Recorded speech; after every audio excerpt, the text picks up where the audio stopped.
আমরা সুন্দরী বলতে বুঝি দুটো জায়গায়, এক কালো আর এক পরিষ্কার। কালো মানে দেখতে খারাপ, পরিষ্কার মানে দেখতে ভালো। এই যদি তোমার ব্যাখ্যা অনুযায়ী যদি আমি চলি, তাহলে তো আপেলের থেকে মূলোর দাম বেশি হওয়া উচিত। মূলোর দাম বেশি না আপেলের কেজি বেশি? সিলভার কাপ বলে একটা মাছ আছে, জানেন? সিলভার মাছ বুঝেন তো? সিলভার মাছ ও কালো কালার না সাদা? সাদা। আচ্ছা, কত কেজি মার্কেটে? 150। মাগুর মাছ কত কেজি? 800। দেখতে কেমন? কালো। সাদাই যদি সবকিছুর মানদণ্ড হবে, তাহলে সিলভার কাপের তো 2000 কেজি হওয়া দরকার, মাছের মধ্যে সব থেকে সাদাও। তার মানে আমরা সব ব্যাপারে টনটনে জ্ঞান আছে, গুণ যার বেশি দাম তার বেশি। মাগুর মাছে রক্ত হয়, ডাক্তার বলেছে, এই জন্য তার 800 টাকা কেজি।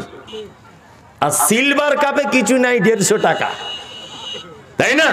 ডাক্তার বলেছে আপেল খেলে ভিটামিন হয়, 200 টাকা কেজি। মূলা বুঝেন তো? সাদা সাদা বড় বড় হয়। আমি কোনোদিন বাজার ঘাটে যাই না, দেখিছি তবে এতটুকুই। মূলার দাম কত? 10 টাকা কেজি। আপনার হিসাব অনুযায়ী তো সিলভারের দাম বেশি হবে আর মূলার দাম বেশি হবে, কিন্তু বিপরীত। তার মানে বোঝা যাচ্ছে চামড়া পরিষ্কার ও সুন্দরী নয়। কি বললাম বুঝলেন? সুন্দরী হচ্ছে যে যার ভিতরে পবিত্র সুন্দর একটা মন, পবিত্র ভালোবাসা, পবিত্র পরহেজগারিতা, পবিত্র আল্লাহওয়ালি, পবিত্র আল্লাহ ভীতি, এ হচ্ছে সব থেকে সুন্দরী। বোঝাতে পেরেছি আপনাকে? মুহাম্মদ সাল্লাল্লাহু আলাইহি ওয়াসাল্লাম কেমন জ্ঞানী মানুষ ছিলেন, এই হাদিসটার 4। আল্লাহ বলে, আল্লাযীনা ইউকিমুনাস সালাতা ওয়া মিম্মা রাযাকনাহুম ইউনফিকুন। মুমিন হলো তারা, 4 নম্বরে মুয়াজ্জিন যখন মসজিদে আযান দিবে, আসসালাতু খায়রুম মিনান নাওম, পৌষ মাসের হাড় কাঁপানো শীতে তার কম্বল কেথাকে এক জায়গায় জড়ো করে দিয়ে বাড়িতে ওযু করে আস্তে আস্তে গুটি গুটি পায়ে কাঁপতে কাঁপতে মসজিদে চলে আসবে, আর ফজরের নামাজের পরে নিজের ব্যবসায় চলে যাবে, আর কানটা থাকবে জোহরের আজান কখন হবে। আল্লাহ বলে মুমিন তারা 4 নম্বরের গুণ, সর্বদাই তারা নামাজের জন্য প্রস্তুত হয়ে থাকবে। পৃথিবীর কোন শক্তি তাকে নামাজ থেকে আলাদা করতে পারবে না। নামাজ পড়বে মুমিন। নামাজ পড়ি আমরা? পড়ি না। খুব দুঃখ লাগে, হ্যাঁ খুব দুঃখ লাগে। সব ভালো কাজ, নামাজ পড়ি না। বিশ্ব নবী জনাবে মুহাম্মদুর রাসূলুল্লাহ সাল্লাল্লাহু আলাইহি ওয়াসাল্লাম মারা যাওয়ার আগে হযরতে আয়েশা সিদ্দিকার হুজরাতে শুয়ে আছেন অজ্ঞান অবস্থাতে। আমি নিজে সেই হুজরা দেখে এসেছি। আল্লাহর নবী জ্ঞান ফেরার পরে আয়েশাকে ডেকে বলছেন, আয়েশা তাড়াতাড়ি করে জানালাটা একবার খোলো। জানালাটা খোলা হলো। আয়েশা একবার পর্দাটা তুমি তোলো। পর্দাটা তুলে দেওয়া হলো। বিশ্ব নবী বলছেন, আয়েশা রে আমার মাথাটা একবার তুমি তুলে ধরো। বিশ্ব নবীর মাথা তুলে ধরা হলো। আম্মা জান আয়েশা মাথা ধরে আছেন। আল্লাহর নবী জানালার দিকে তাকিয়ে নববীর ভিতরে দৃশ্য দিয়ে এত জোরে জোরে কাঁদছেন। আম্মা জান আয়েশা বলছেন, ইয়া রাসূলুল্লাহ আপনি কেন কাঁদছেন? তাড়াতাড়ি করে বলেন। বিশ্ব নবী বলছেন, আয়েশা শোন, এই নামাজ প্রতিষ্ঠার জন্য উহুদের ময়দানে আমাকে মারা হয়েছে, তায়েফের মাটিতে মেরে দাঁত ভেঙে দেওয়া হয়েছে। আয়েশা আয়েশা আমার পিঠের উপরে উটের ভুঁড়ি চাপিয়ে দেওয়া হয়েছে। আয়েশা তুমি শোনো, আমার মাতৃভূমি মক্কা, মক্কা আমাকে ত্যাগ করতে হয়েছে, কত নির্যাতনের শিকার হয়েছে, আর আমি পৃথিবী থেকে চলে যাচ্ছি রে আয়েশা। তোমার আব্বা আবু বকর ইমামতি করছে, আর আমি নবী সেটা জানালা দিয়ে দেখছি। এর থেকে আনন্দের বিষয় আর কিছু নয়। বিশ্ব নবী মারা যাবার আগে বারবার কটা কথা বললেন, আসসালাত আসসালাত আসসালাত আসসালাত। উম্মত কখনো নামাজ ছেড়ে দিও না। ওমা মালাকাত আইমানুকুম, আর শুনে রেখে দাও, ওমা মালাকাত আইমানুকুম, তোমরা তোমাদের স্ত্রীদের সাথে, তোমরা তোমাদের দাস দাসীদের সাথে কখনো যেন খারাপ ব্যবহার করো না। বিশ্ব নবী পৃথিবী থেকে চলে যাবার সময় দুটো কথা বলেছিলেন। এক নম্বর আসসালাত, উম্মত নামাজ ছেড়ো না। ওমা মালাকাত আইমানুকুম, আর কখনোই যেন বাড়ির বউদের সাথে অসৎ ব্যবহার করিও না। দাস দাসী, তখন দাস দাসী ছিল, এখন বউ আছে, এদের সঙ্গে অসৎ ব্যবহার করিও না। অনেক পুরুষ মানুষ আছে মেয়েদের সঙ্গে অসৎ ব্যবহার করে, করে না? করে। কি যে নির্যাতন! বর্তমানে মেয়ে হওয়াটা বড় অপরাধ হয়ে গেছে। অপরাধ নয়? আল্লাহু আকবার। 1.5 লাখ টাকার মোটরসাইকেল না হলে বিয়ে হয় না। আপনাদের দিকে আছে সব? আছে?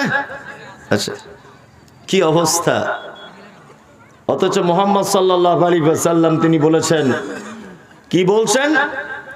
যে মেয়ের বাপের 1 টাকা খরচা হবে, 1 টাকা, এরকম ইসলামে কোনো জায়গায় অপশন নেই। 1 টাকা খরচা হবার জায়গা নেই। অথচ ছেলের বাপ, আসলে মানুষ তো বোকা, মানুষ খুব বোঝে কম। তুমি জানো ওই মেয়েটা তোমার বেটাকে কত কিছু থেকে বাঁচিয়েছে? ওই মেয়েটা যদি বিয়ে না করতো তোমার বেটাকে, তাহলে তোমার বেটা প্রতিনিয়ত মোবাইলে খারাপ ছবি দেখে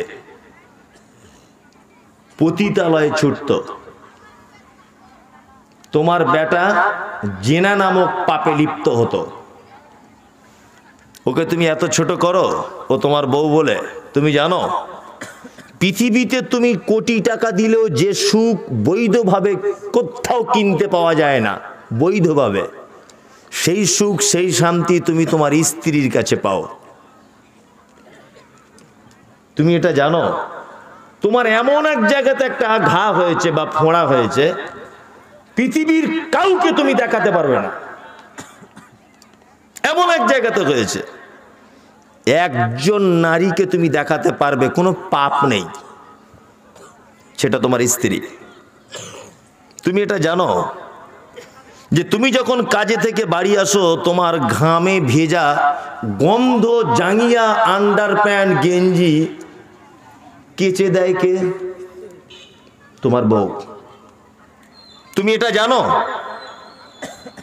যে তোমার অপেক্ষা করে আজও পর্যন্ত ভাত খায় না, দরজায় বারবার দেখে, তুমি কোথায়, রাস্তাঘাটে কেমন আছো বারবার ফোন করে খোঁজে নেয় কে? তোমার স্ত্রী। যে মেয়েটা তোমার এত কিছু করে, মুহাম্মদ সাল্লাল্লাহু আলাইহি ওয়াসাল্লাম শেষ নিঃশ্বাসের আগে পর্যন্ত বলেছেন, ওমা মালাকাত আইমানুকুম, তোমরা তোমাদের দাস দাসী, তোমরা তোমাদের স্ত্রীদের সাথে কখনোই অসৎ ব্যবহার করিও না। আহা, কত যে মেয়ে দেখতে পাওয়া যায়, কত যে মেয়ে স্বামীর অত্যাচারের কারণে পাগল হয়ে ঘুরছে, ডিভোর্স নিয়েছে, তাই না? হচ্ছে কি হচ্ছে না? একটু ভালোবাসুন ওকে। দুটো অপশন, ও হচ্ছে আপনার মায়ের জাত, এটা মাথায় রাখবেন। আপনি ওরই মতো কোন নারীর পেট থেকে পৃথিবীতে এসেছেন, আজকে না হয় ও আপনার স্ত্রী। কি বললাম বুঝলেন? খুব। আর একটা কথা বলে রাখছি, যেটা নিয়ে বাজারে খুব বেশি কলরব হয়। আল্লাহ নবী সাল্লাল্লাহু আলাইহি ওয়াসাল্লাম বলেছেন 4টে গুণ দেখে নারীকে বিয়ে করো। খুব মনোযোগ দিয়ে শুনবেন। কটা গুণ? 4টে। 1, তার সে সুন্দরী কিনা।